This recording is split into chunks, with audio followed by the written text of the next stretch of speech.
بصور دلوقتي الساعة 10:38 أنا مش مجمعة حتى أقول الرقم 10:38 يعني 11 إلا بالليل.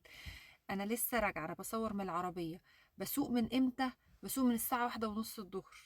يعني إيه يا يسرا؟ يعني أنتي بقالك حوالي أكتر من 9 ساعات متواصل بسوق وبعمل مشاوير كلها ليها علاقة بالولاد. أنا قاعدة مع الولاد وبنلف في الشوارع ومن دكتور لمش عارفة إيه المهم.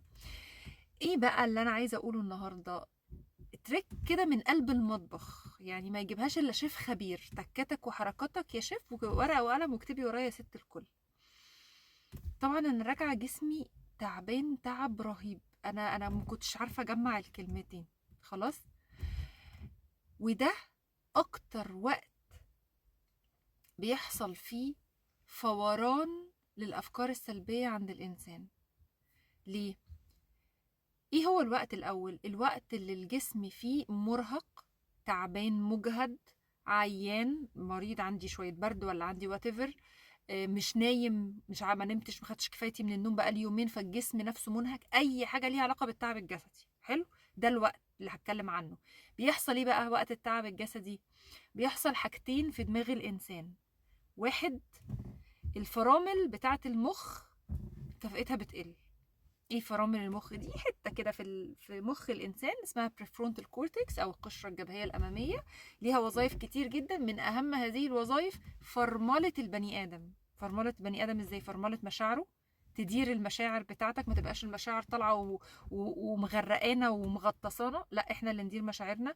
اداره الافكار نفسها، انا بفكر بس بفكر بشكل متزن، بشكل موضوعي، بشكل حيادي، عارف اقيم الامور، عارف اشوف زوايا اخرى غير الزاويه الوحشه او الزاويه السلبيه او الالم بس، لا ده انا عارف اشوف واستشعر. ده كل ده بيحصل في البريفرونتال كورتكس، احنا عشان كده بنسميها فرامل المخ. دي كفاءتها بتقل وقت تعب الجسم. الحاجه التانية في النص هنا اهو، حاجه اسمها الدي ام ان او الديفولت مود نتورك بالشبكه الافتراضيه. واحده من وظائفها الاجترار، خزان الاحزان. انا بحب اسميه خزان الاحزان.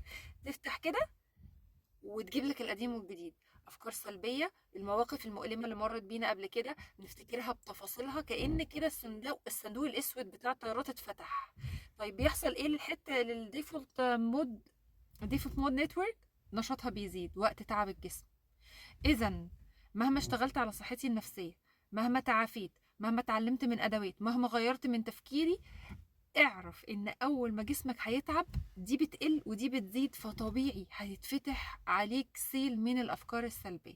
نعمل ايه في الاوقات دي؟ حاجتين. واحد، نعي الكلمتين اللي انا بقولهم دول، لان انا افتكر اصلا ان دي حاله حاصله في جسمي عشان تغير بيولوجي حصل جوه الجسم، مش عشان انا برجع لورا، مش عشان انا بنتكس، مش عشان انا وحش، مش عشان انا مفيش امل مني. ان انا افتكر ده اصلا، ده لوحده بيعمل فرق، بيعمل فرق في البيولوجي بتاعت الجسم. دي اول حاجه اعملها. تاني حاجه اعملها، اروح استريح. ده مش وقت لا اتخاذ قرارات ولا ان انا افكر واقعد اقول دلوقتي بقى انا افتكرت المشاكل فمحتاجه اقعد احلها. اللي مش وقت ده خالص. الوقت ده هو وقت الراحه. هروح ادي لجسمي احتياجاته البيولوجيه اللي هو محتاجها، استريح، انام شويه، اكل، اقعد حتى بس ما اعملش حاجه. محتاج جسمي يرجع تاني لحاله متزنه علشان دماغي ترجع لوظائفها المتزنه، فاعرف اقيم الامور بشكل مختلف.